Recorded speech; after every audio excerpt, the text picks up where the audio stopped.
Well, good morning, everybody. Welcome to Talking Niagara. Today is Thursday, February 6th, 2025, and you're on Talking Niagara with Peter Giblett and Dave Wheeler.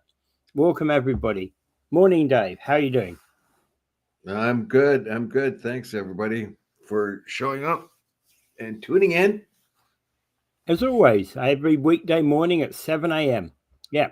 Okay. Niagara's foremost I am foremost going to vision say, of the world.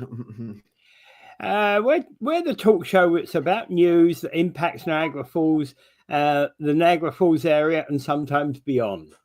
Right? So, Well, first one we've got quite a today bit beyond lately. is, yeah. First one we've got on this list today is something we didn't cover yesterday. Still an issue which got to be talked about. Donald Trump issued an executive order designating the Spanish and other South American drug cartels and other organizations that as foreign trade organizations, especially designated global terrorists. And he's basically in doing that, creating that executive order, is expanding the reach of US law enforcement over these criminal groups. And in order for us to do it, require a listing in the in the entities governed by the Anti-Terrorism Act, and require criminal security intelligence reports demonstrating reasonable grounds to believe the entity is engaged in facilitated or supported terrorist activities. But the Yeah, this suggestion is that we should do this. yeah, I think we should actually. Well, And what confuses me about the um, article, it says that the United States could quickly. Okay, no, it's okay. You keep going. go ahead. You asked quickly what? Okay.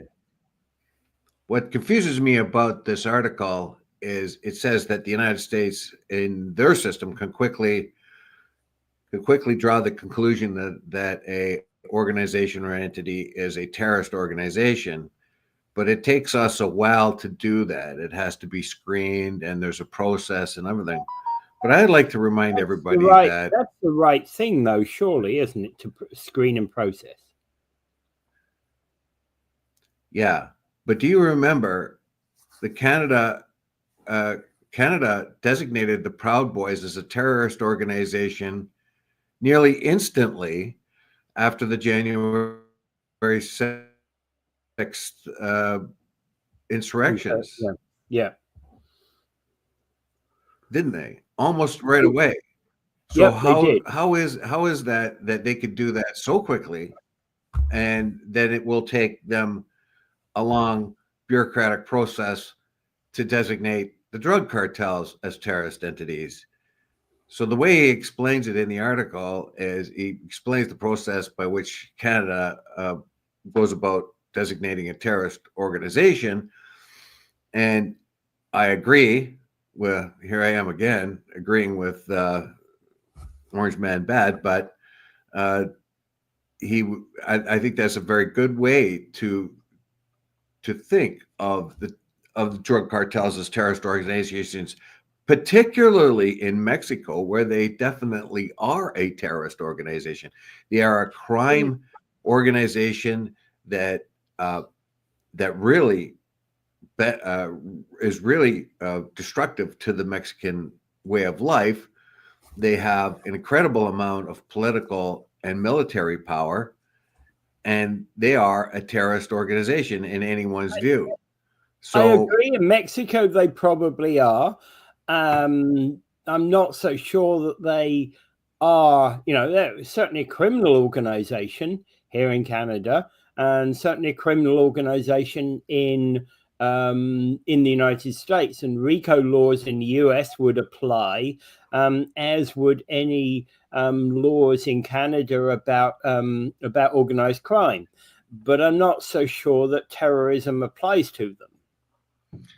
I have a feeling it is because of the methods by which they use to to uh, to influence government, even in a place like Canada, where you could have a lot of drug lords in there, making people scared, scaring off authorities, and that kind of thing. And the organization is a criminal organization, but it puts its influence in politically. If this is, and I don't know how we could designate like the Proud Boys as a terrorist organization, and I'll keep coming back to that too, because in the United States, the Proud Boys are not designated as a terrorist organization, despite the fact of what they've done there. So they have a different criteria, obviously. Now, how could we go ahead and do the Proud Boys, which I think was a mistake? I have made clear I have no love for the Proud Boys. I know, but you believe it to be a mistake, and we covered that when we first talked about this way back in January 2020, right? Yeah, that was a kind of a knee-jerk reaction by Canada, and they kept saying it was a white supremacist terrorist organization when it clearly was leader not. Leader was a Cuban, Afro-Cuban of entity of background, and we found that when they did talk to some of the Proud Boys in Canada, they were black.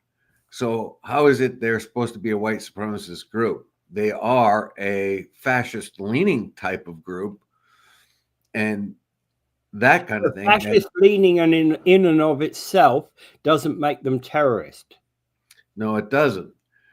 So my biggest problem here is we could quickly knee-jerk call them a terrorist organization, and in the United States, where they've actually done things that you could call political insurrection, basically the January 6th thing, they were not identified as a terrorist organization, even under the Biden regime. Yeah. So why did we call them a terrorist organization like lickety split, but now have this long prolonged process by which it will take us to determine whether or not some of the drug cartels are indeed can indeed be called terrorist organizations. Okay, there's another one in here that the writer uses an example is the Islamic Revolutionary Guard Corporation, Corps, not corporation, Corps, which was designated as a terrorist organization in 2024. And they basically were responsible for downing of a Ukraine International Airlines Flight 752 near Tehran, killing 176 people, including many with strong ties to Canada. It took them 4 years to designate that organization as a terrorist group. And that is one that I would argue with. The Iranian Guard is a military organization, and that downing of the Ukrainian flight was surely an accident, incompetent accident, and the Iranian government apologized for it profusely. Yeah. And exactly. So we've got this kind of weird thing going on. And again, I'm not a person who would be in any way, shape, or form in favor of the Islamic Revolutionary Guard Corps, and would say that basically they are a group which is out to, which is absolutely nasty in the worst possible way, Iranian military branch, but you can't designate a foreign military group as a terrorist power, I don't think. You would have to identify the IDF as a terrorist group. Yeah. They have done multiple destruction on innocent people, including aid groups. And if you're going to, and they call that an accident, and the Iranian Guard calls it an accident, and it was obviously an accident when they shot down the Ukrainian jet. how do you, you know, how do you compare the two? The IDF Okay. looks Okay. like a terrorist organization as much as the Iranian Guard. You know what I Okay. mean? I got a suggestion for you. The new government in the US is a terrorist organization, says Angela. Ooh, very, very, very out there. That wouldn't be the first time though. Like calls for having George Bush uh, become a terrorist or international criminal because of the war in Iraq. That was a needless war. Well, it may not have been a needless war eventually, but it was a war that was based on lies, and it was a war of convenience because the average American person didn't know the difference between Al Qaeda and Saddam Hussein, Yeah. and And that could be termed as a war of terror because it was based on lies, and it killed countless thousands of innocent Iraqis. yeah. And the other one that Steve McEachran points out is the CIA could be could be classified easily as a terrorist organization because of the CIA's work in many foreign parts. They've been actually when during wars such as Vietnam and other wars, they've been an organization that's been prepared to go well beyond what war machine would be considered, war tactics. Yeah, so it's I don't know, it's a very very interesting thing. The You can see why Trump wanted to do this. If he zeroes in, if he is able to determine that the drug cartels and the drug organizations are a terrorist organization, this galvanizes a lot of resources that weren't otherwise there. And obviously, an immense amount of organization is going to be and money and resources are going to be taken to break the cartel. The cartels are seriously locked in Mexico, particularly where they practically run the the northwestern part of the country. And Sinaloa, I think is the province that they are particularly strong in. Well, This hasn't changed for many many years, yeah, and exactly. when the Mexican army has actually tried to overcome them, I think it's around 30,000 people died in a war between the Mexican government and the cartels, which the Mexican government could not win. That's how strong they are. And Yeah. as I pointed out yesterday, one of the concessions that Scheinbaum got from Trump was a promise to try to limit the amount of weapons coming into the United States, into Mexico from the United States. So because in Mexico in particular, they can really seriously be called a terrorist organization because they mean to upset the government of the people, control parts of the country, and use that political influence that they get from terror. And they get that influence by murdering and in most grotesque ways and spreading fear. So they use terror to advance what they're doing. They use terror to scare people. They use terror to influence government. So you could make that argument in Mexico. Whether or not you could make it anywhere else, Yeah, no, certainly you can make. I agree that certainly you could make that argument in Mexico itself, and one could say that as major trading partners of Mexico, certainly the US and Canada should have policy that is very aware of the power of the cartels within Mexico. and should be defending against the power of the cartels within Mexico. Arguably, the US, as the major trading partner, the major people who suffer, would have a right to call them a terrorist organization. Should Canada? I don't know. We have this, like I said before, in this article, he talks about the process for designating terrorist entities in Canada involves multiple levels of review. If that was the case, how could they quickly, in a snap of fingers, determine that the Proud Boys were a terrorist organization? Nowhere in the Proud Boys organization are they anywhere the terrorists that the criminal drug organizations are. Despite their fascist-leaning type of political ideology. And I'll ask you another one. Okay, so another organization that was at one point seen as almost terrorist-leaning would have been the motorcycle gangs, Hell's Angels. No, they designated as undesirable groups, but never as a terrorist organization, either in the US or in Canada, where they have great influence. They have influence, but they are strictly they're only partly criminal. It makes a big difference. They are not a political organization trying to upset. No, they're not. So they are quite,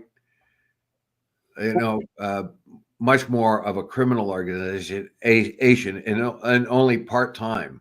Now, I would like to bring back the argument that Scheinbaum made. Claudia Scheinbaum quite rightly says if you're going to designate areas as terrorist organizations, she said she would like to designate the American gun producers as a terrorist organization because they knowingly supply the cartel with lots and lots of weapons. They're making huge profits knowingly supplying the cartels. Now, of course, it goes there's a buffer zone where they sell the guns to an intermediary, and they make no bones about selling them, and quite knowing that they are going to the cartels, and these cartels then use those weapons to upset the Mexican government. So are the American gun manufacturers, can they be to be a terrorist organization? I have a potential problem with that one, because I'm not denying that they supply the cartel, but they probably supply the US military as well, don't they? Well, the fact of the matter is they are knowingly supplying a criminal organization, and that criminal organization uses those weapons to fight the Mexican government and cause terror. Okay, Mike makes a point that Canada should do this. Then you have to tell Canadians they cannot go there because it's too dangerous, and because then you have a tourism war.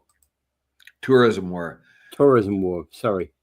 No, well, there's vast areas of Mexico that are controlled by the Mexican government.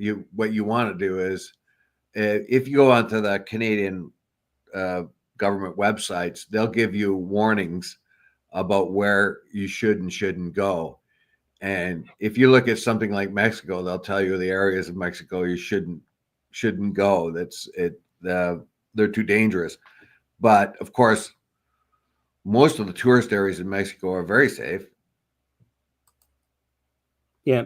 Okay. So Steve McEachran saying, should the U.S. military be, Scott McEachran, is saying, should the U.S. military be invited to cross the border and take out the cartels? That's an interesting question there, Scott. I find that one, that would be something that U.S. would have to work closely with the Mexican government in order to do. And I think there would be a lot of support. And there I would even say that, hey, we should be putting in armed units as well. Well, this has been floated a number of times, and this is not the first time it's been suggested. What the American government has done is made sure that the Mexicans are well armed when they went to war with the cartels, but it didn't work. And the cartels are doing pretty much what the Hamas and terrorist organizations like that do. They embed themselves within the population, so it's pretty hard to go after them without killing innocent people, and they know that. But as you could see, what the United States has done for Israel, it has supplied them with weapons and intelligence to fight Hamas and Hezbollah. Yeah, and look what the IDF has done with that support. If the American administration were to make a kind of a deal with Mexico and say we can really put a big dent in the terrorist drug organizations in Mexico, they could do that with the sophisticated intelligence networks they have and their spy networks. And well, Mike Cushman makes the point: you allow the U.S. military in, and they will not leave. They will have when they have the leader you do now, right? I'm not so sure of that. Now, I don't know what Claudia Scheinbaum thinks about this. She probably would like a lot of help in her war against the drug cartels because, as I said before, they are very, very influential. And in fact, I think it was just the past election, 44 of the candidates in the Mexican election were murdered. Most of them, of course, were by cartel. Yeah. Murdered by cartel because they wanted to take action against cartels. No, that is criminal/terrorist, if you ever ask me. And yes, horrible ways right. in which You're right, and clearly, I think we can both agree that clearly cartels are a terrorist organization within Mexico. It's whether they are designated as such outside of Mexico. You have another problem too. Anytime the Americans go to war, like Iraq, they went to war with great zeal, and everybody thought, okay, they're getting back at the terrorists for knocking down the trade towers and so on. Of course, this was a big lie. Saddam Hussein had nearly nothing to do with the trade tower things. As a matter of fact, he was an enemy of the Islamist Al Qaeda as well. Yeah. But when the war ended, everybody went for the big zeal because the big American military machine could easily overwhelm the forces of Iraq. But thereafter, when the body bags started coming home, then the resistance of the American people started to come to the fore. When you get into a long, protracted war and body bags start coming home, then that's the problem that American politicians have to justify that kind of thing. Okay, I've got another comment for you by Angela. She's saying groups like the Proud Boys, Diagolon, etc., have an influence in conservative circles, and they push some pretty fascist ideas. That may well be true, and that's possibly what's behind them being designated terrorist in Canada. I like to remind you that the conservatives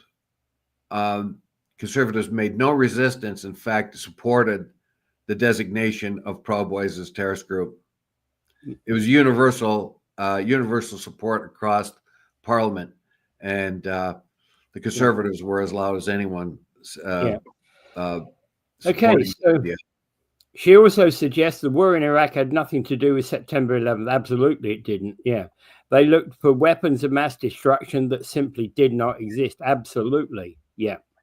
Well, yeah, and that was not my point. My point was when the Americans did go in there, and the first few weeks of the war, everybody was cheering bombs going down ventilation shafts and tanks being exploded and all that. But when the war started to protract itself and the American body bags started coming home, then there was deep concerns among the American people. So if the United States sends troops, and they are welcomed by Claudia Sheinbaum and the rest of the Mexicans as a combined effort to eliminate the cartel, it's when the body it will have some enthusiasm at first from the American public, but if there's a lot of American body bags coming home, there might be problems with it going forward. Yeah. And okay, Scott McEachran points out another thing: if cartels are embedded in the general population, and the US would struggle to take them out because you've got innocents alongside cartel members here. How can US expect any better from Mexico? The US intelligence agencies need to help. Well, they already are there, but what Trump wants here is right now the anti-criminal agencies, the CIA, the FBI, local police forces, the DEA, are already combined with the Mexican forces and trying to work there. If they designate it as a terrorist group, you can justify an enormous amount of more resources put to it, very much like the resources that were given over to the IDF. It was American spy satellites, it's American technology, it's American intelligence that were feeding a lot of the Israeli information for the Israelis. I also have to think about at the moment some of those areas may well be fairly wealthy because of the money coming through the cartels to the local economy, because obviously the drug cartels spend in the local economy. And I can't help thinking that suddenly some of those local areas would suddenly become quite impoverished if we did take out the cartels. That's kind of like the argument. That's an argument. I'm just saying, I'm not saying that's an argument against. I'm just saying that's an economic reality. Well, that's kind of like when there was that article we featured here on the show, where some of the some pundits have said that the Afghani peasants should remain poppy farmers, otherwise they would be impoverished. It's nuts. So whole towns are pretty much run by the cartel. As we remember, when the Mexican army did go in and did arrest some cartel figures in Mexico, the whole town got up in an uproar and attacked the army and others. So the whole town was run by the cartels.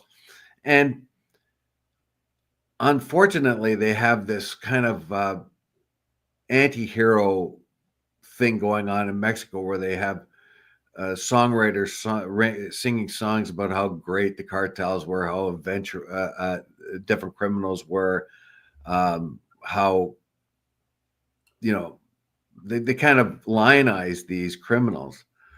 Yeah, but like they've become like Robin Hoodish type heroes. Yeah.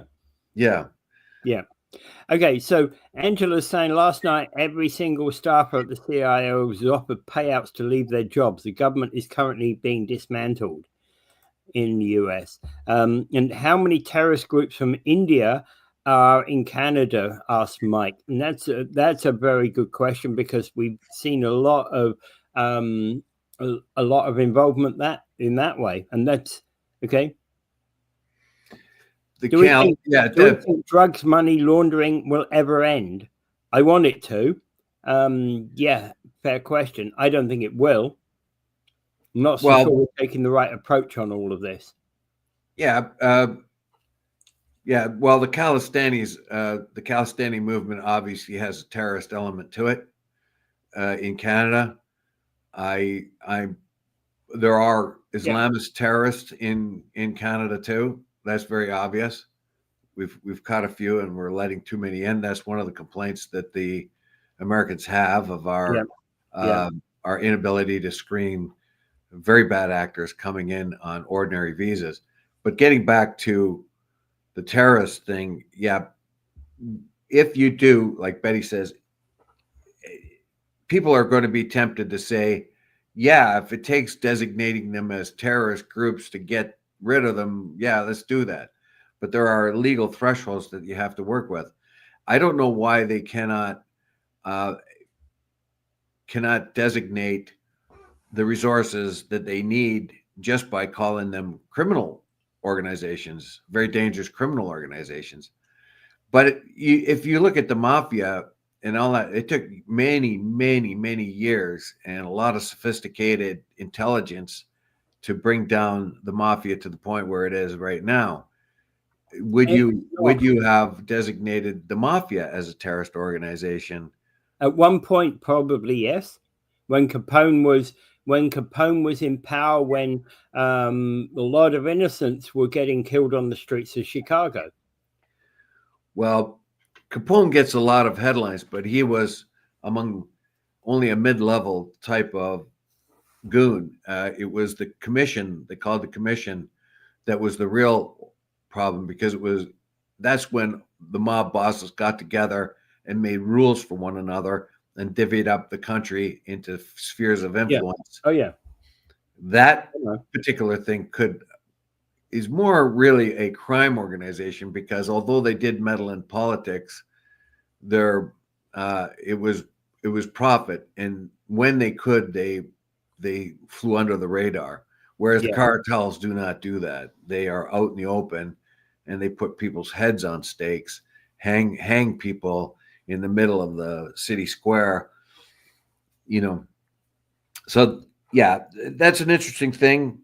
One thing is very certain, that we're going to have to devote a lot more resources to all this. Yeah. However way you want to put it. Well, there is, and and I don't know whether basically, it's clear that they're a major problem, right? I think there's a lot of arguments about the best way to deal with them.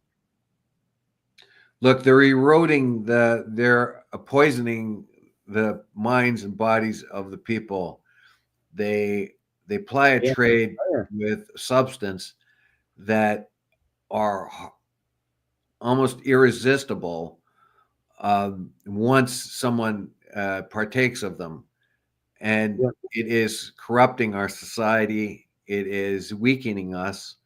And as the criminal organizations or terrorist organizations that are built around drugs get stronger and stronger, we get weaker and weaker. So something has to be done with it. This is an insidious problem in our society, and it has to be stopped or reduced somehow, because it's destroying the lives of too many people, too many ordinary people who dabble with drugs and then find themselves dependent on them. Now they're dying, but for the 47,000 people who have died of fentanyl overdose in Canada, there's hundreds of thousands whose lives are being ruined by it. Yeah. And it's costing everybody. It's not only costing money, but it's costing anxiety and suffering for families and friends. It is getting out of control, and we really do have to put our resources to it. Now, we did find that we want to be softer on addicts, make sure they have shooting sites where they could use the drugs so they can get brand new needles and all that. But all that's done is exacerbated the problem and grown the problem. So there has to be a different solution. And the best solution ever is to make the drugs unavailable. Right. Cocaine is taking billions, and Angela points out this. Why is the Sackler family not in jail if they are concerned about drugs? or the white collar ones okay? Well, yeah, we're pinballing all over the place right now, but what we were talking about, and I'll bring it right back down, should the cartels be designated as terrorist organizations by Canada?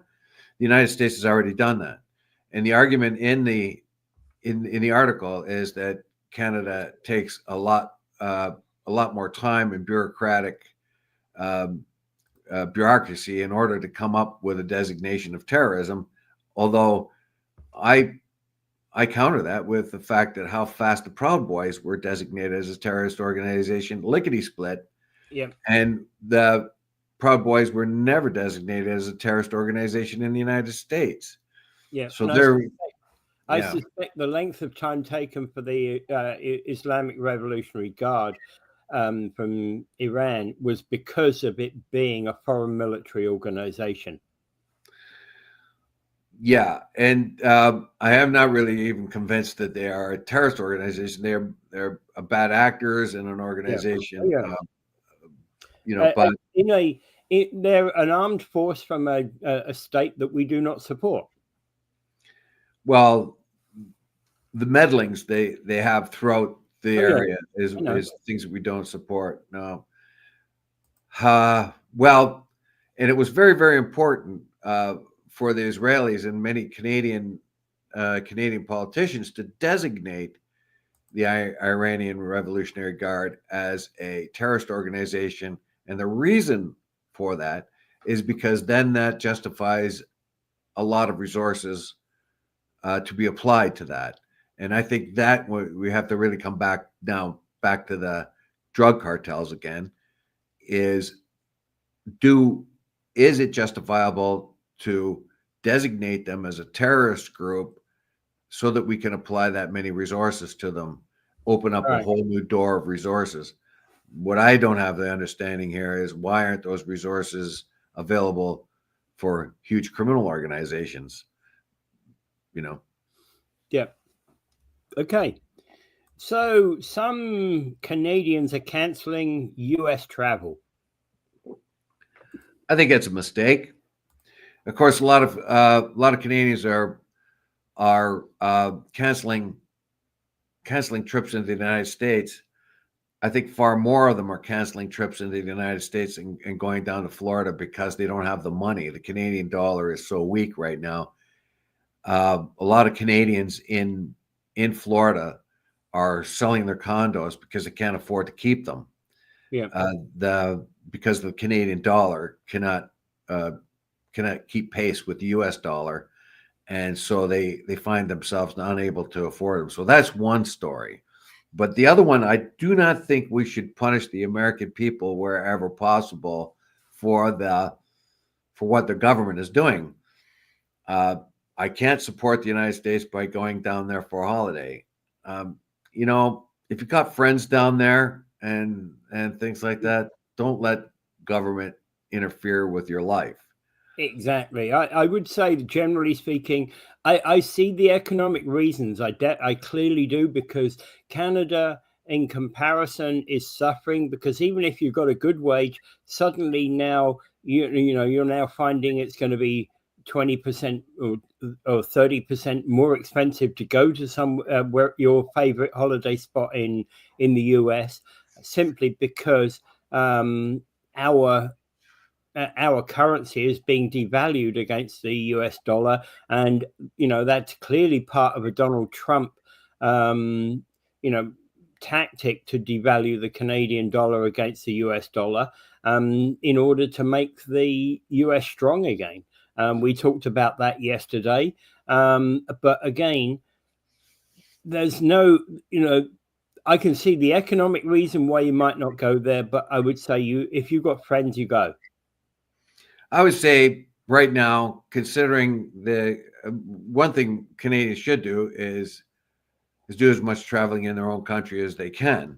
Agreed. And in this particular case, because of the Canadian dollar being so pathetic, this is a perfect year to do that. But to restrict traveling into the United States, not to visit friends and not to do the things you want to do as your own personal expression of political activism, basically, that's pretty wrong. What we want to do is keep very solid connections with the average American person. The the American government is not the American people. And remember that when the election came, Donald Trump won the popular vote by 1.2%. In other words, almost 50% of the people of the United States who voted against Donald Trump. They do not believe in his political style. When you think of it that way, you don't think of the all Americans the same, obviously. So I think that's a mistake, but I can understand the reasoning there. We don't want to go down there and spend our money down there and support the American economy. I think Canadian tourism in the United States is probably a very small thing, all in all. And the tariffs and things like that, I think you should just do your life as you wish. I would advise anybody, though, this is a perfect time to visit other places in Canada because your dollar's not going to go too far in the United States. But other than that, I can understand why people want to not go down there because of what Donald Trump does. But do remind ourselves that only half the people who voted for Trump. Yeah. And you shouldn't take, and even if your friends in the US voted for Trump, it's not, you don't take it out on them. No, they have many different reasons why they voted for Trump. And one of the reasons why they voted for Trump is because of the poor performance of the Democrats and the fact that the Democrats wanted to tried to hide the fact that for a couple of years now that the president was suffering from dementia. And that kind of thing would push a person from a Democrat supporter to a Republican supporter. Yeah. That kind of thing. And basically, Angela's right to have her view that she won't go to the border even if she could, as long as that man's in power. Absolutely, I understand why some people would view that. And Mike, well, there was also always been some loony Americans, that's for sure, right? Well, on Saturday, I went to Buffalo to watch a lacrosse game. And when I went to watch the lacrosse game, most of the players there are Canadian. Yeah. When I spent my money to buy a seat in HSBC Arena, my money partly was going to pay for the salaries of Canadian lacrosse players. And I sat there in the United States. We did not boo the national anthem of the U.S. We sang our anthem. They sang their anthem. And it was like a 50-50 split. The arena was full. There had to be about 16,000 people there. It's very hard to get tickets there. In fact, I had to get one way at the very top in the back for me and my. You were in the nosebleeds. You were up in the nosebleeds, eh? Yeah. So I had no problem going over there at all because I don't see America as, Trumpist gun or whatever you want to call it. But to me, the American people are different from the American politicians. Right. Chris Simone says, I was at a lacrosse game in Burlington and no anthem. Oh, that's unusual. Unless it was a kids one. If it was a kids one, would they do an anthem at kids one? No. Well, I've seen some junior A games in St. Catharines there, and I'm not sure they had the anthem there as well. Yeah, I don't think generally junior games. I don't think they do, not unless it's a big tournament. Yeah. And Mike makes a point: you should never boo a national anthem. Yes, that's true. I can understand, and if like they did in Ottawa, that was the wrong thing to do. But you weren't going to be able to stop it because people are emotional. If the roles had been reversed in the United States, if it was Canada doing something against the United States, you would find the same thing happen because that's just what people do. I would have been very embarrassed if I was in Ottawa and they booed the national anthem. No, Oh, yeah. you're booing the I hope that the Americans know that they were booing Trump, not the Americans. Yeah. Okay. So Randy West makes a point. As we're deciding we're not going south to spend our money, we're hoping New York State is going to flock this way in droves, putting up borders of any kind.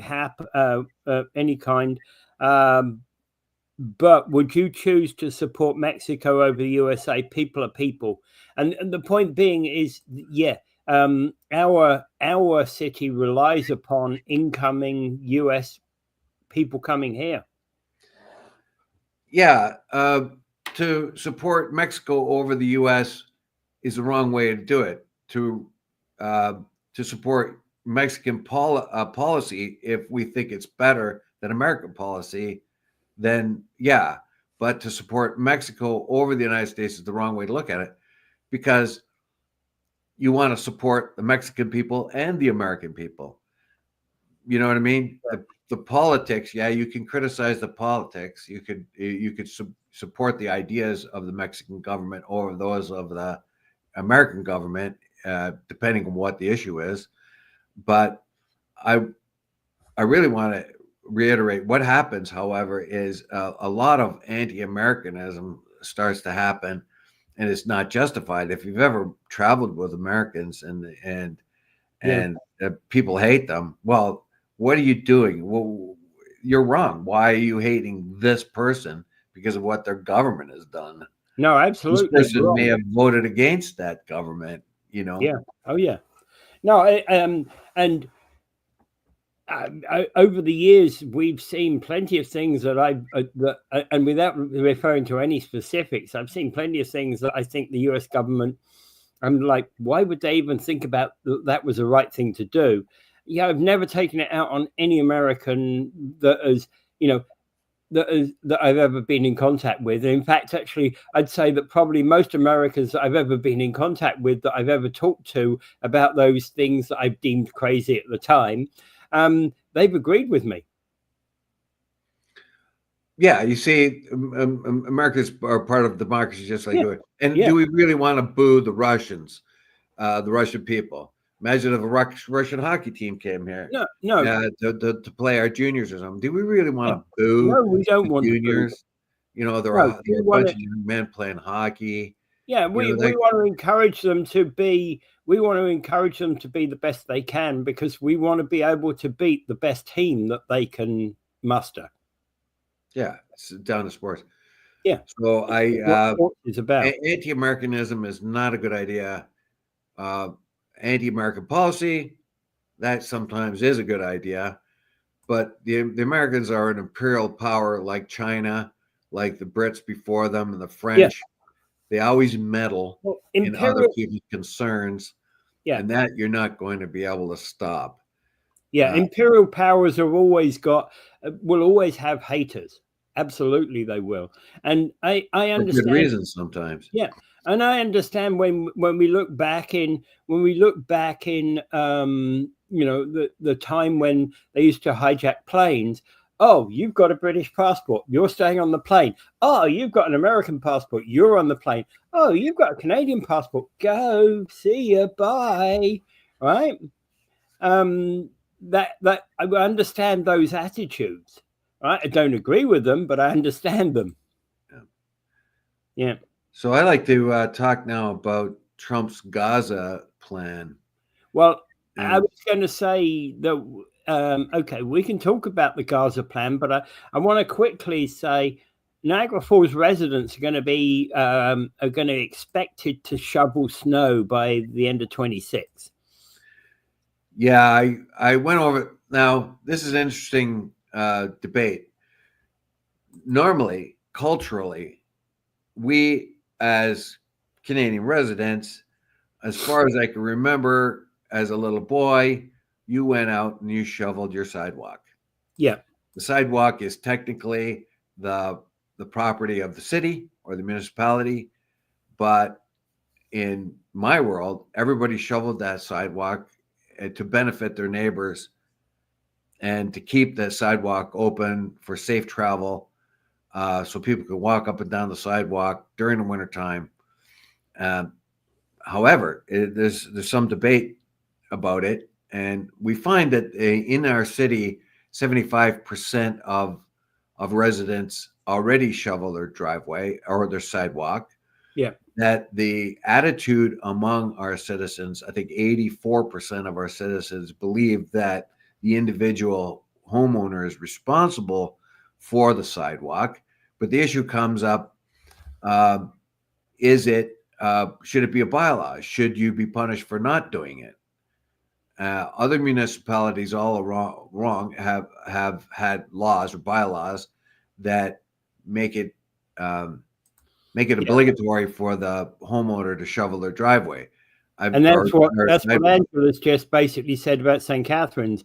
It's obligatory, but they've never seen it enforced. Yeah, enforcement is the big problem here. It's going to be hard to enforce. So what although most people are already doing it, they're going to make a bylaw like they have in other municipalities here in Niagara Falls for people to be responsible for their sidewalks, to shovel them, and also put salt or whatever on them to make sure that they're not slippery. The city, ironically, is responsible for any slip hazards that are on the sidewalks. I mean, they are the ones that will be, if you slip and fall on a sidewalk, you could take the city to court, basically, and sue them. It's not likely going to happen too often. So there is this strange kind of combination where the city is liable for anything that happens on the sidewalk because it's their property, but it is your responsibility as a resident to clean that off. Yeah. If you don't do it, the city will send a crew out to shovel your driveway, and it will cost you, and it will be put on your tax bill. I think that they have to also be aware that some places like the cul-de-sac streets like mine, there are no sidewalks. Well, obviously it's not going to apply there, is it? Yeah. And that essentially, but again, I feel that we also, and I tend to clear the snow from in front of my, in front of the edge area where the edge of the paving is, in order to allow people to walk down the road. But this recent snowstorm has been terrible, right? Can't get rid of the ice on the road. Yeah, because we get cold, warm, like it's melting a little bit today. Last night it froze. Ironically, I went for a walk night before last. I went for a long walk in and around the neighborhood here. It's very rarely that I could walk on the sidewalks. Although they had been cleared, the meltwater had then filled in on the sidewalks and froze. It was safer to walk on the street because the streets were salted. Oh, yeah. Yeah. But if I wanted to walk through it was a combination of whether I wanted to walk through a puddle or walk on a sidewalk that had previously been cleared but had been iced over. Yeah. So it's going to be very hard to enforce this. There's an education program going on for the first couple of years. So you're not going to be charged with not clearing your sidewalks for a couple of years. And in that couple of years, there's going to be an education program going on. I think Lori Lococo was kind of concerned how the enforcement was going to look. And of course, there's going to be lots of exceptions. There's going to be old people, disabled people. There's going to be people that go away on holiday.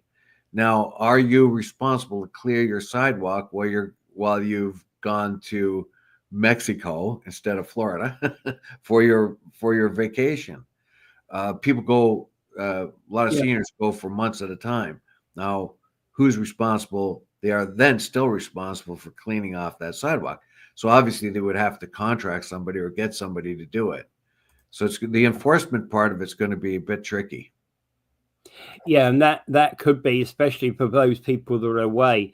Move to have a Bible or simply give the city the teeth it needs in order to enforce a few areas. Usually construction areas and rentals where snow removal doesn't happen. And yeah, that's a very important point. Thank you, Randy. Yeah, and we find that when they did a survey of the city, up here in the north end, 87% of the people clear their sidewalks. I usually clear my side. I usually clear the sidewalk. I usually clear the actual path in front of my front garden, so that people can walk down the road. However, what had happened this particular time, I didn't have the snowblower when the snow first fell, and once I got the snowblower back from the repairers, the snow had already iced over, and the snowblower can't even touch it. Well, yeah. Well, you don't even have a sidewalk, so you don't have to worry. But yeah, but I feel it's my duty to clear the road. well, see, that's it. See, it's part of our culture. You feel it's your duty. It's a no-brainer to make it safer for people to walk, and most of us feel that way. In Niagara Falls, when they took a total survey, 75% of the people already do that, and 84% of the people think the sidewalks should be cleared by residents. So there you have it.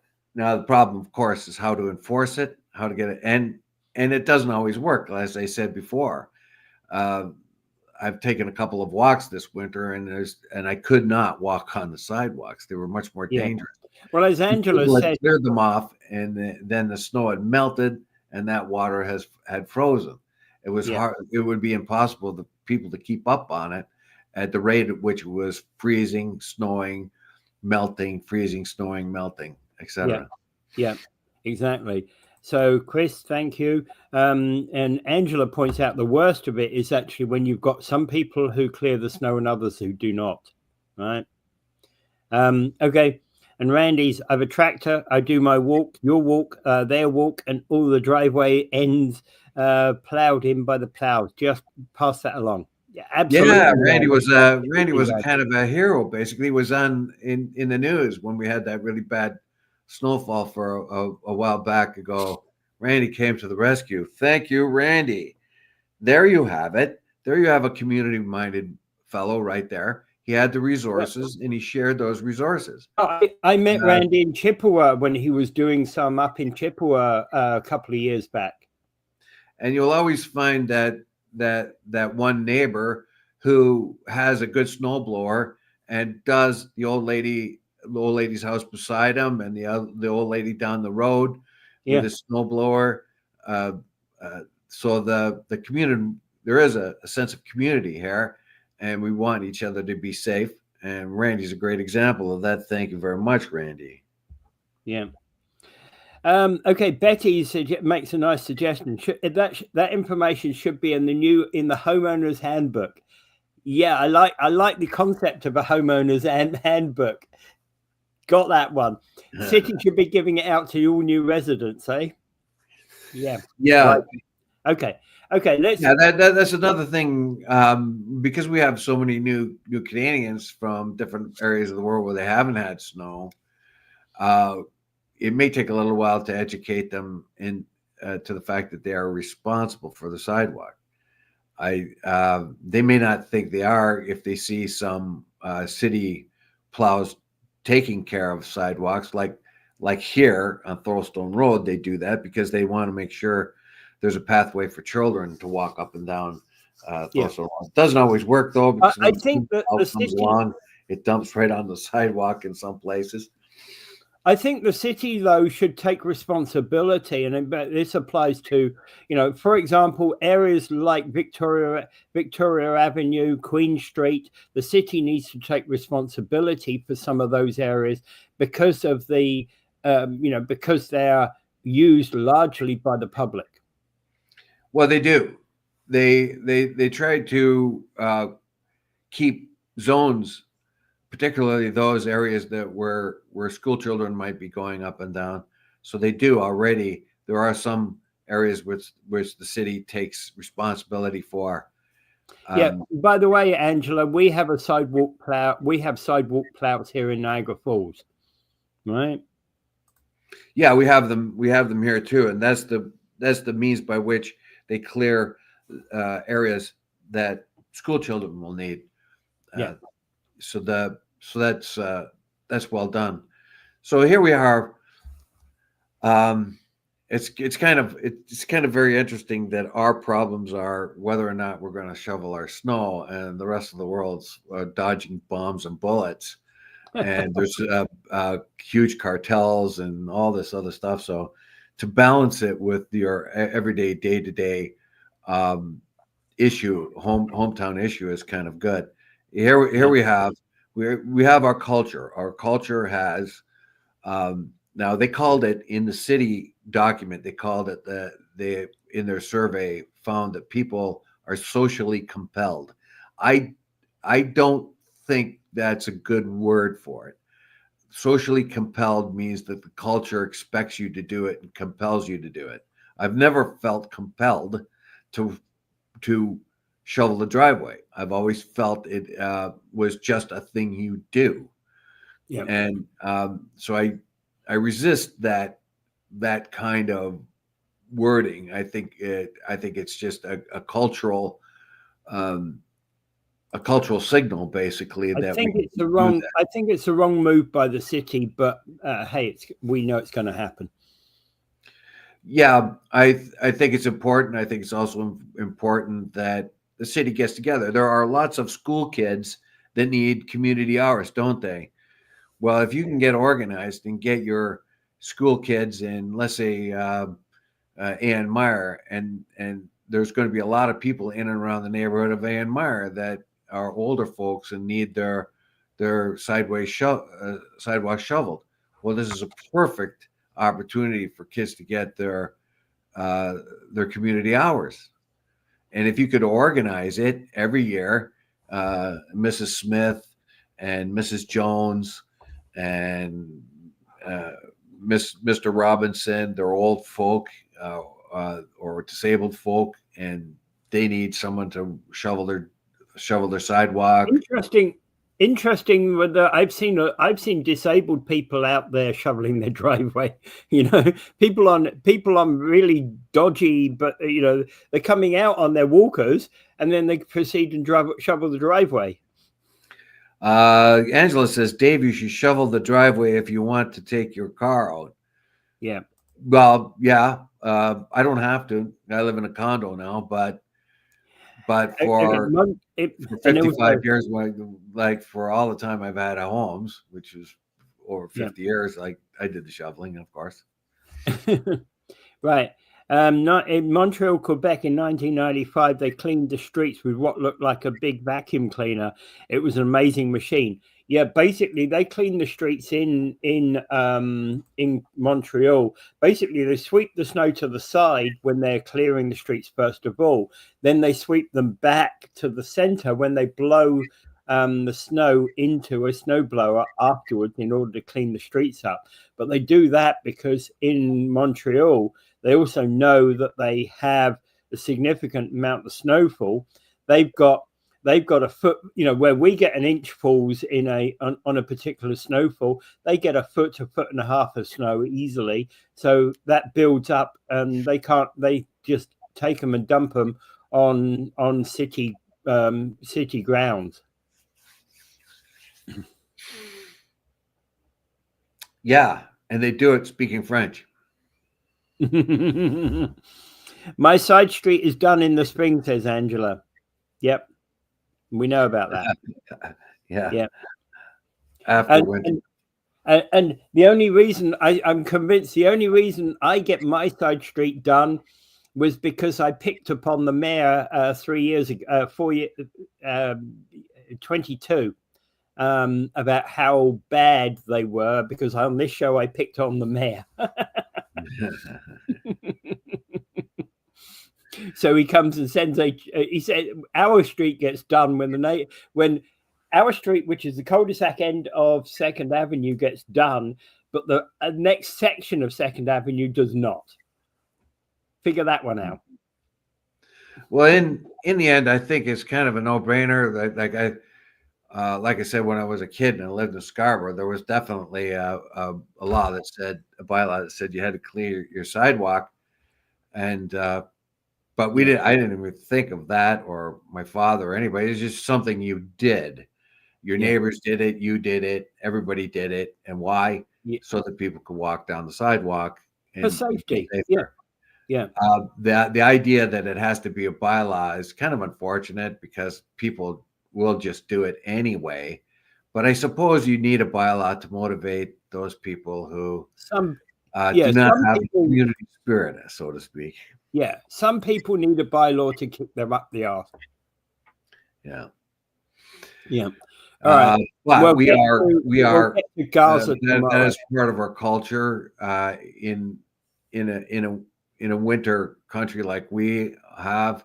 It's part of our culture to help our neighbor, and this comes back from when snow was very snowy times were very much more difficult for people in Toronto back in the days before they had a whole lot of snow plows. The people of the neighborhoods would get out and shovel the whole street. Yeah, and that was pretty tough because they used those old coal shovels, if you remember them. They're heavy. Yeah. I remember using those. Yeah. Well, it's before the advent of the plastic snow shovel, eh? Yeah, the coal. I used to like them because they're good for ice, but now that I'm a little older, a little bit heavier. Yeah. You go down with those, you kind of go, ouch, my back hurts, my leg hurts, my knee hurts, my ankle hurts. Yeah, you don't see the old coal shovels out there as much anymore. It's all plastic stuff. Right, but get very tired of watching one plow drive down an unplowed street, dropping salt while following by a plow that throws the salt back up on the lawn. Yeah. Yeah. All right. Yeah, I can see it now. No, the two guys, the two drivers. No, you go first. No, you go first. No, you're supposed to go first. No, you're supposed to go first. Well, actually, that what Betty said about was actually one of the banes of shoveling. One morning to go to work, I shoveled my driveway out. I cleared my driveway out, went back in, got ready to go to work, and by the time I've come back in, I had a 3-foot pile on my driveway because the snowplow had come by and shoved it all on my driveway. Thank you very much. You sometimes think that the snowplow guys are malicious and but they get a joy out of it. They're somebody's a spotter. Okay, he's just shoveling his driveway. Come on, guys, let's fill it up again. Yeah. It's annoying as heck, but it is what it is, right? Okay, and I think we're going to have to call it quits at that point. We'll come back to Gaza and the US takeover idea tomorrow. Yeah, that'll take a little bit of time. It's very, very interesting. I'm not annoyed at it so much as I'm interested in it. But anyway, yeah. Well, I don't think it'll ever happen. But anyway, without further ado, I bid you adieu. We've got peace in Gaza. There's stop with the bombs. Food is going into the Gaza. Now we got to stop the Ukrainian war, the Sudanese war, the Mali war, the Congo-Rwanda war. There's a lot more we got to do, but let's start and get rid of that damn Ukrainian war. Yeah.